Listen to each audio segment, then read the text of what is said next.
Glue for wafer paper is the easiest thing you can make. Glue for wafer paper is just wafer paper mixed with water. So what I have here is a bag full of wafer paper cutouts and like pieces and all the bits and bobs, and I save it in a bag.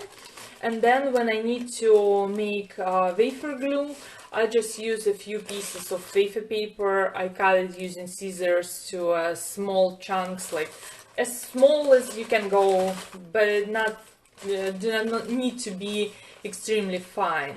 And then you place it about a teaspoon of this wafer paper cutouts in your bowl, and you pour cool down boiled water on top, maybe a tablespoon.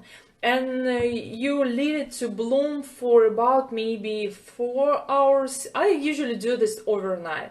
And then you will get this gloopy mixture, gel-like consistency.